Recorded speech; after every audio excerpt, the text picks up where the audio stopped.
What's up, folks? It's Combine Week, so we've got to do a rookie preview, and of course, remind you, keep your wife away from Steve Smith. Yikes!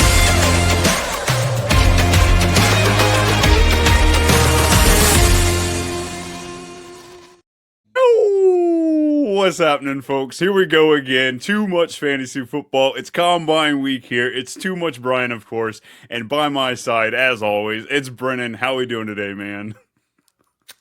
I'm sorry. That's all I got for you. Dude, if there's not news that's happening right now in the NFL, none more fun than the texts that were leaked from Steve Smith's new girlfriend who That was married. rough. If you That didn't was see real that, rough. folks, just search his name. You'll find it real quickly. Yeah. Oh, man. But the two of us, we are off. As soon as we hit this end record button, we are hopping on the plane, heading to Indy, getting ready for that up close and personal information from the Combine for you. But before we do that, we have to introduce you to these players, at least the top players that should be pretty fantasy relevant. Before we do that, let's touch on some news here. And we all love money. We all love it when we get paid, of course. We love it when these players get paid. Khalil Shakir, wide receiver for the Bills. 4 years, $60 million. What does that tell you they're going to do in free agency? I don't know because the cap went up quite significantly, and now he's kind of paid as like this is what I expect wide receiver 2 money to be, like about $15 million a year, which is crazy to think about. But I mean, he's perfect for what he is. I don't think this moves the needle for me in redraft. I think Josh Allen's very good at spreading the ball around, but I think he's very much solidified himself as that slot guy for them for at least the next 2 years for what this contract is. So, yeah, despite them bringing in a really big name somehow, I think this just kind of leaves him where he is. He is a consistent, steady Eddie. He's a PPR machine. He's going to be great for that format, but he's not winning you the week, that's for sure. no. You know who did win us some weeks back in the day? Mr. Gronkowski. And how is he back in the news? Is he really considering coming out of retirement? I mean, the news broke. I saw Gronk is considering coming out of retirement. I think it also said on the bottom that he's fascinated with Sean Payton and Bo Nick. So it really just sounds like if he comes out, it's to Denver. So, I mean, I went on all my dynasty leagues and I just added him just because it's a free ad. And if he does come back, like really, like honestly, rank Gronkowski right now to all these tight ends. Is he tight end 1 to you? Because like I probably have to put him at like right there, right on the edge of it. I mean, just for the touchdown upside, if he gets 6 touchdowns just in goal line packages, he could be a top 12 tight end. Do the Buccaneers still hold his rights? I don't remember. I can't wait. No, I think he's a free agent. I think he can kind of just like walk away. So I don't think Tampa. I mean, technically, can they franchise tag him? I don't know how that works with guys retiring. So like, they might have to work out a deal where they basically just send like a 6th-round pick, like what Tampa did to get from Gronk, like something like that, I guess. But I don't know. I bet it'd be very, very cheap. Wild stuff. I guess he's coming out here just to maybe overshadow. Travis Kelce announces this will be the final ride for him. He's coming back. He's excited. Are we as fantasy players though? I mean, it's kind of hard to pat. So I did a best ball last night, and I like was like 10th round pick Travis Kelce. Like, all right, I'll take a chance on him. I don't know, for redraft purposes, I'm excited about it. Like, I just think he's going to be used in packages. I genuinely think they're going to save him for the playoffs. I think this is where we you let the guys in your league who see the name Kelce draft him. I don't think I want to touch him. I'd agree with that. With a year 2 worthy, a healthy Rice out there, Kelce doesn't need to do much. You know, he needs to go out there and be Old Faithful on 3rd downs and, you know, get that 3rd and 8th conversion, maybe the touchdown on the goal line. But no, I think this offense is going to continue to evolve around him without him, and this will be a swan song, that's for sure. We have finally, team is calling for the end of the Tush push. It looks like we've got some teams discussing it. It will be discussed at the owners meeting this year. What does that mean for Jalen Hurts? Let's say for some reason it does get taken away. I think it was something like 12 of his 16 touchdowns were like Tush push touchdowns. So like that's a huge hit to him, but a huge boost, I think, to the wide receivers in Barkley. Oh, I think it's a boost more from Barkley than it is the wide receivers. But I'm going to preface this, right? Jalen Hurts squats 600 pounds. The dude is massive. it's not like most of the times when I see him do this, he's already kind of like already across the goal line to where he's already there. So I don't know if this really affects it. The push is just coming from Goddard to make sure he just gets over it and it's like a safety net. So I'm not necessarily sure.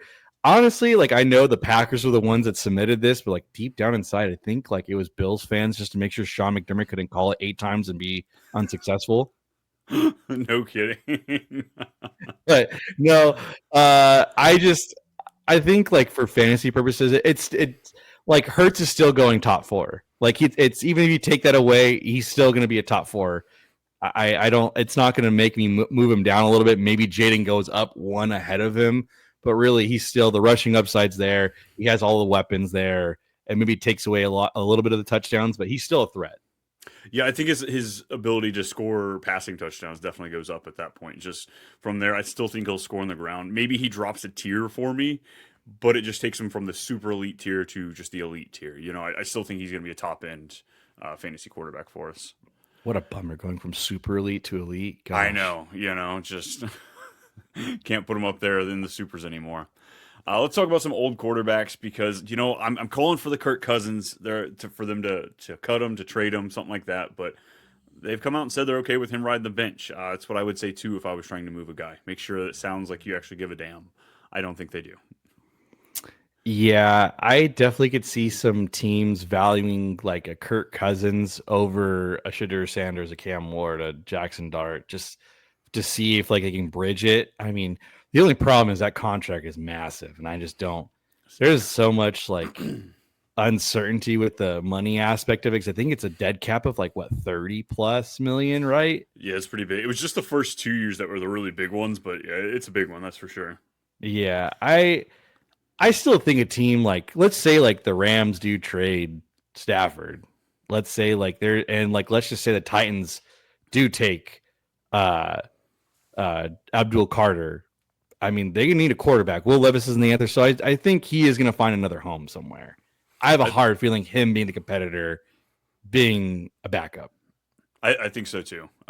Yeah, just like Trey Lance, he wants to go out there and compete for a starting job. Yeah, I think the last of the big news there, it's definitely the Stafford. Rams have told him that he could go out there and seek a trade. Look, you tie between that and them getting rid of Cooper Kupp, his best buddy, I think you can say that Stafford's gone. They must be planning on bringing in either a rookie or Sam Darnold because they seem pretty confident in themselves to just let Stafford go away. Yeah, it's kind of weird. Like they're asking for a first round pick, and I'm like, it's kind of reasonable. Like the dude's still playing at an elite level. I mean, how many other quarterbacks would you really want besides Stafford? He took the Eagles down to the wire.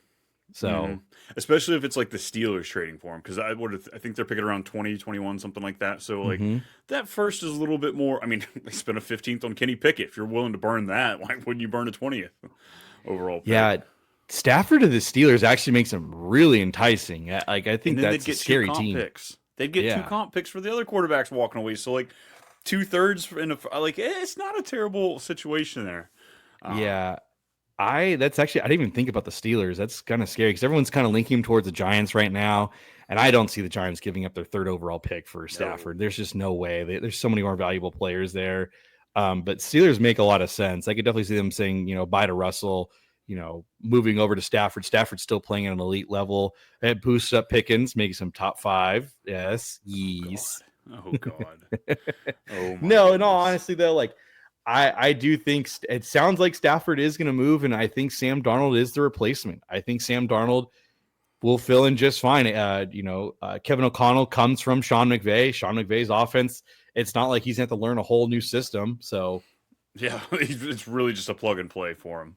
Yeah. I think it'd be a good situation for him. Do they win a Super Bowl? Probably not. I feel like he's just about like Jared Goff level on that team. They could probably get him to a Super Bowl. I don't know if he'd win it, but they'll be competitive and they'll stay in the playoff race.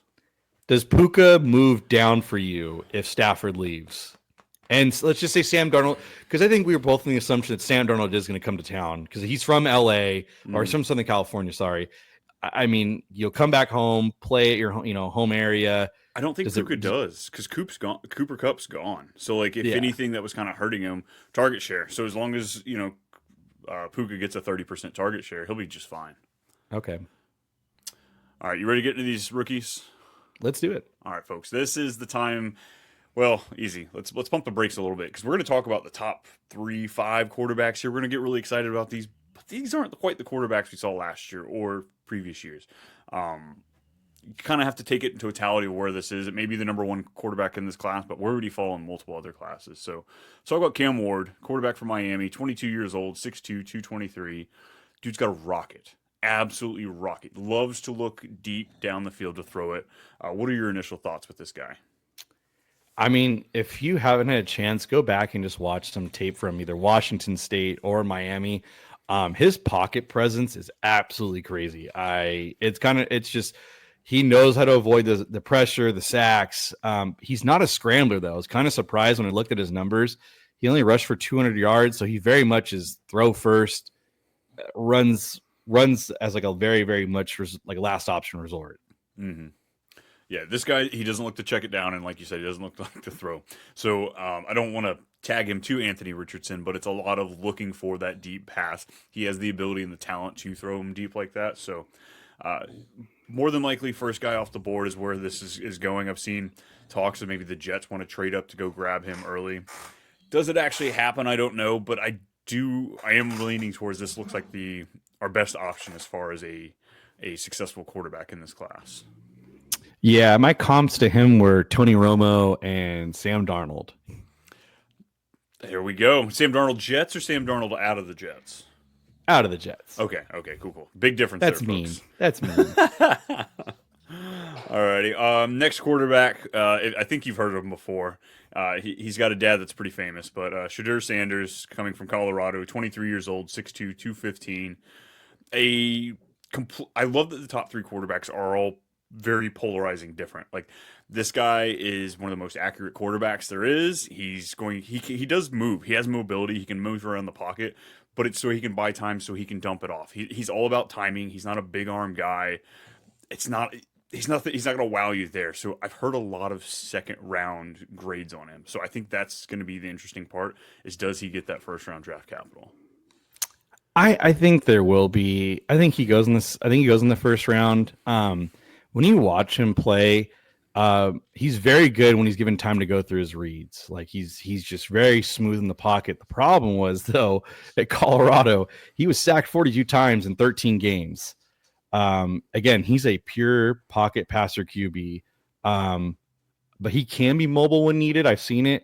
My NFL comp, I know it sounds like mean, but like you got to remember, like Andy Dalton was very, very good for the stretch in Cincinnati. And I think if he is Andy Dalton for when he was a prime, I think it's great. I mean, you can win. Andy Dalton could have won a Super Bowl if he was given talent around him besides AJ Green. Yeah, I mean, I think that's a lot better. I almost wanted to say like Drew Brees just because of the stylization of play. I don't want to say the talent is there of Brees, but it's more that style. Like Brees' completion percentage on the career is just one of the highest of all time, as if it's not the highest for the amount of throws he had. So very much a very similar style. If you get him in a good system where he just like you said, has to make those reads, I think he can be really successful. Yeah, I agree. Next guy, this is where the excitement starts in the draft, folks, because the first 2 we've talked about quite a bit. Jackson Dart, though, number 3, coming from Ole Miss, 21 years old, 6'2", 225. They're all built the same. All 5 of these guys we're going to talk about today are 6'2", which is kind of funny. I mean, we'll find out at the combine if they are all truly that height, but this one is the most mobile of the 3. So we've got the big arm in Ward, we've got the accuracy in Sanders, and then you've got the mobility in Dart. So Dart is a quarterback that I was kind of worried when it comes to his second reads. He was great in the system that he has with Lane Kiffin down there and absolutely crushing it with that. But it seemed like when that first read wasn't open, bam, he was running, which is great. It's absolutely great for fantasy. But how well does that translate in the NFL in the system that he ends up going to? Yeah, Jackson Dart's the more enticing for fantasy purposes just because of his legs, right? He's definitely not afraid to scramble. He had insane rushing yards. His first like short and intermediate throws are great. It's the deep ball that's scary.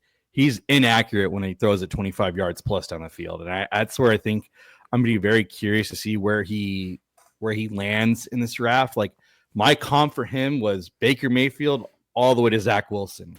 Like that's where he kind of aligns. Like his best, if he's at his best, it's Baker Mayfield. And Baker Mayfield obviously is playing at a great high level right now. But obviously when Zach Wilson was playing with the Jets, it was terrible. You know, he scrambled a little bit, had some moments of flashes, but other than that, it was just crap. So that's what you're getting out of this. Yeah, like I said, I think this is the third. If there's going to be 3 quarterbacks going in the first round, I think this is going to be the guy that gets the third name called. Last 2 guys here: Jalen Milroe from Alabama, 22 years old, 6'2", 225. Think Michael Vick. This dude is insanely he's built well. Like he's not going to break like the Warriors with Jaden Daniels, but he just runs. Extreme athleticism. This is a guy that I think that if he gets a second round draft capital on him, I still think there's going to be fantasy relevant days for him just because of his legs. The other guy we're about to talk about, I don't think so. Yeah, so it's so hard when I watch him play. I'm like, man, you know, elite athlete, dual threat, crazy arm strength. The short and intermediate throws are just awful. Ball security is a little iffy. It's Anthony Richardson, man. It's literally, I mean, he needs to sit. He needs to go somewhere and sit and learn how to play the game. I think it's crazy, but like my comps for Anthony Richardson, obviously, but like, again, could be Jalen Hurts or it could be Jameis Winston. I mean, that's really all about what you get out of it. So last quarterback we're going to talk about is going to be Quinn Ewers from Texas. 22, 6'2", 210. The guy who somehow kept Manning from being out there on the field constantly. Crazy. If he doesn't get first round draft capital, I really don't care too much about him in football or in fantasy football, redraft especially. Dynasty, sure, you may grab him in super flex, but this dude's all over the place. Yeah, I expect him to be a very good backup quarterback for his entire career. I don't know. I can't see him starting. He's a definition of a bipolar quarterback, man. Because like I think Texas fans can agree, when he's on, he's unstoppable. But if he's off, it's not a good sight. And you saw it in the playoffs. The arm talent's there. He doesn't have that killer instinct. My comps for him were Case Keenum and Chase Daniel. Like that's about the high end of it. So, and Case Keenum had a good career. Yeah, he's not too bad. Not too bad. Let's go to running backs. This is going to be the most exciting part of the draft this year. Stacked. Absolutely stacked. We've got 10 guys on the list. We're not even going to get through all of them. My list is about 17, 18 deep that I'm really confident in giving us something in fantasy football. So Ashton Genty's the name that everybody knows. Thing I want to point out, he's 5'9", 215. He's a little fella, but go ahead, spill a little for him. I mean, like, if you're going to, it's hard to nitpick with him, man. Like when you watch him, he's basically a complete back, very little weakness. The only concern is maybe pass protection, but that's just more so to improve. It's not really a true weakness. I mean, he's always falling forward. The NFL comp I have is LaDainian Tomlinson, Saquon, and then at worst a Zeke. But again, Zeke in his prime was elite for a couple stretch of years. So like if he's Zeke, you're still very happy for wherever he goes. Omarion Hampton from North Carolina, 22, 6 foot, 220, big guy, a bruiser. I think that this is one of the 3 candidates that we'll have for a first round pick if we get multiple outside of Genty. This guy, he could take the spot over Genty just because he is a bigger back. He is more complete just in that aspect of, he has receiving skills. He's a big bruiser and the pass protection there. So thoughts on him? Yeah, power runner is the definition of him. Super patient in his runs. He's got, you'd be surprised, he's got good hands. Like I didn't think when I went back and watched the tape, I was like, again, little weaknesses. Again, if Genty wasn't here, this guy would be the talk of the town. But again, Genty just obviously rushed for 1,000,000 yards and some. It's kind of hard to not be the talk of the town there. So he should be, I think he'll be a first round, if not a very, very high second round pick. So he'll be very enticing to where he goes. Again, my comp for him is Le'Veon Bell to David Montgomery at worst. And that's, again, a great career. Yeah, a couple of great careers, absolutely. Yeah. Next up, we got a couple guys from Ohio State, Travion Henderson and Quinshon Judkins. Think rhythm and blues. I think the Lions. You got the quick, speedy guy. You got the big bruiser. So it'll be interesting. I mean, it's all about landing spot with these guys. Each one of them's better at other things. So it's where do they fall, what their fit is. Yeah, so for me, for Travion Henderson, like he is super talented, crazy speed, can burst into the second level, super great in the receiving game, but man, the durability is a concern. He's missed some time at Ohio State. I don't believe in the word injury prone, but obviously it's going to linger for other people in the NFL. Obviously, these guys are, investing quite a bit into him. The thing with him, though, is that the short yardage rushing is a concern. Like whenever it came down to like 3rd and 1 or 3rd and 2, he was not in there. It was the other guy. So my comp for him for Travion Henderson is David Montgomery as well, but also Chase Brown. I'm pretty sure you called Christian Watson injury prone. Yeah, it's hamstrings. Hamstrings are injury are re-injuring. Look, he's anything out with when it comes to muscle tendons, it's injury. 2026, here we come. Christian Watson, wide receiver number 1. We're going to sit on that for a year, folks. Yikes. Caleb Johnson from Iowa. I'm thoroughly excited to see what he runs at the combine. I think his 40 is going to be a lot faster than most say. I think that this guy is an argument for the running back 2 in this class with 3 other guys. But yeah, Caleb Johnson is. I'm sorry, you are mentioning Caleb Johnson, correct, at Iowa? Yeah, well, I touched on a couple, him and Scatabo, just kind of. Yeah, Scatabo, I'm out. I'm just going to let y'all know I'm out. It was a wonderful story. I'm be very surprised where he lands in the draft. He is again, it's like we talked about for Travis Kelce. Let somebody else take him. I don't think he's going to translate well in the NFL. And then 2 later guys that I'm really excited about to see what happens with them. Devin Neal from Kansas, 5'11", 215. And Ollie Gordon from Oklahoma State, 6'2", 225. 2 years ago, Ollie Gordon was the talk of the town. This past year, the team changed up a little bit, not quite as much success. But I think in the right system, both of these guys can perform really well in the NFL. His off-the-field issues are just such a concern, man. Missing a game because of chlamydia? Jeez. Hey, you know what? I still remember that. I'm sorry, folks. He did miss a game because he had chlamydia. I did so bad. You clear that up, a little it's a couple little rash, meds, couple of pills, you're good to go. Good to exactly. go. Let's talk some wide receivers here. There's not a lot that really, I'm in love with here, but these top 4 definitely are. Travis Hunter, does he play wide receiver? Does he play cornerback? That's going to be the big conversation for him. Colorado Heisman winner, 6'1", 185 is what he's clocking in at.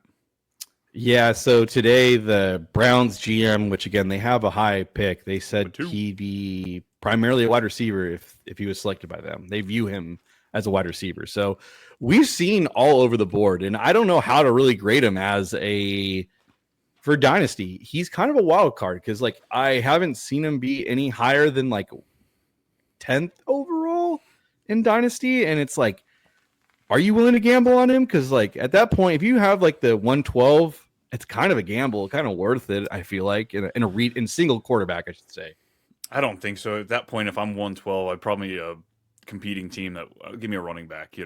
Probably taking a lot safer piece. If you're not taking him in the top 4, top 5 because you're guaranteed he's gonna be a wide receiver, I don't want him till late second. Just with the question marks, yeah, like you said, give him somebody else.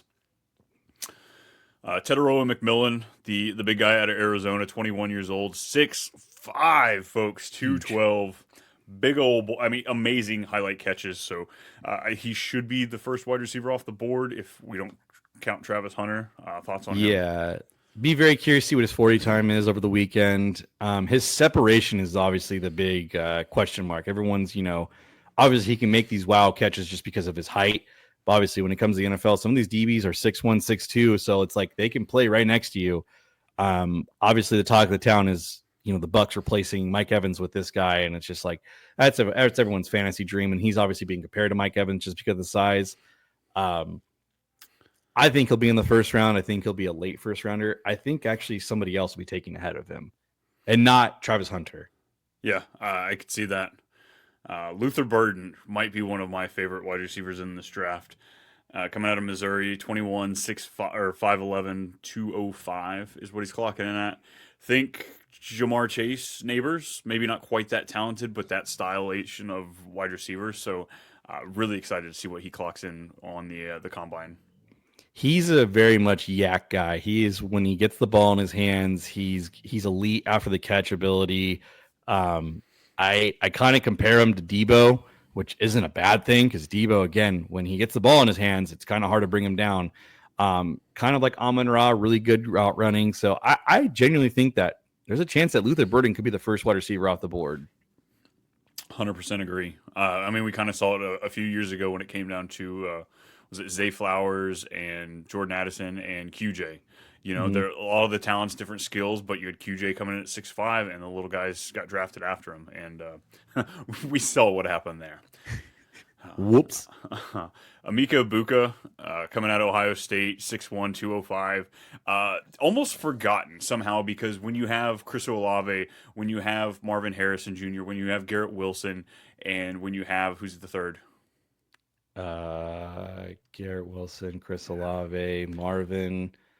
There was Who are one we? more, folks. There were one more, folks. Yeah, Ohio there's always State one people more. are yelling in their Yeah, car they're right just now. like, how could you forget? But this guy was overshadowed by some of the greatest wide receivers that have been coming out of late. So he was the guy this past year. I think he could be a first round wide receiver as well. Yeah, he missed out on last year's draft just because obviously he would have been like the fifth wide receiver taken in a really stacked class, which isn't a bad thing. And he's probably going to be a first round pick. This is a draft that's kind of, obviously it's running back heavy, it's D line, DB heavy. Wide receivers is so, and quarterback's obviously the weakest link of it. So I think he's going to go to a team that's, needing that wide receiver too. And I think he fills it in quite nicely. I think he's kind of like that Jordan Addison type role. Great compare. Yeah, absolutely. Like a very studly wide receiver too on any team. Yeah. Last two guys I want to bring up, Jalen Royals. I don't know, something about watching him play out there at Utah State, 6', 205. I've really liked his film over the last few weeks. And then Savion Williams, another 6'5" fella. I got to stand tall with my fellow 6'5" guys. So does he make an impression? Does he really break out? I don't know, but it's TCU, so probably not. For me, my favorite one besides like the top two guys is Isaiah Bond from Texas. I think he'll be a day 2 pick, potentially day 1 pick. I like him a lot more than most scouts and probably most dynasty guys. So I think wherever he goes, depending on situation, I think it'll be a good fit for him. Tight ends, folks. This one will be quick. There's not a whole lot to talk about after the top two. Tyler Warren from Penn State, 6'6", 261. This is the cream of the crop, the talk of the town. Should be a top 15 pick. I mean, he's projected to go top 10 in most people's drafts right now. It's crazy. Wild stuff. We got Loveland coming out of Michigan, 20 years old, 6'5", 245. Another multi-talented tight end that we have coming out here. Yeah, so Warren is the wow factor of this. Like, think Brock Bowers maybe a little light on that, and then he can play out of the backfield. Like he takes snaps from behind center. He's very versatile with the ball. It's crazy. Watching his tape is so much fun. He just gets open. Great route runner. He is like a very much complete tight end. Obviously, blocking isn't really his best attribute, but he's still good at it. I would say Loveland is the more complete of the two, but he's obviously not as versatile as Warren. So I think obviously Warren goes first. Loveland falls right behind him, though. Yeah, Warren's going to be looked at as like those teams, like Broncos. They're looking for that joker player, that guy that can do a little everything. That's what Warren would be. Loveland is going to be that do-it-all fill-in spot. You got Harold Fannin coming out of Bowling Green, 6'4", 230.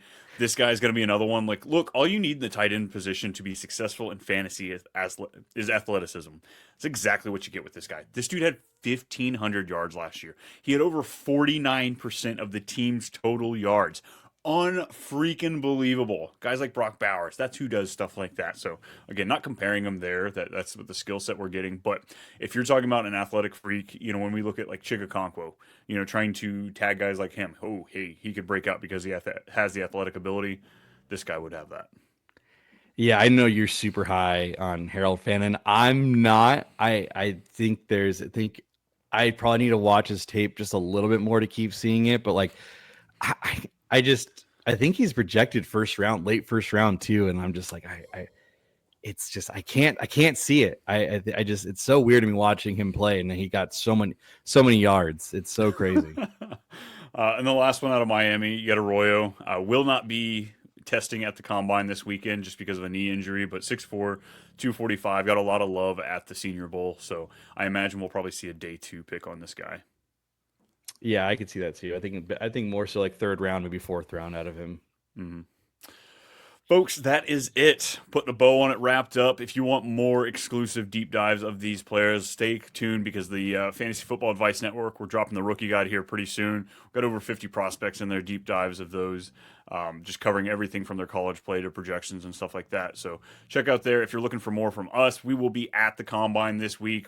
Wheels, they hit the ground in just a couple days. We'll be there hanging out, interviewing, all sorts of content. So look for us there. It's at @too_much_Brian. And then Brennan, where are they finding you?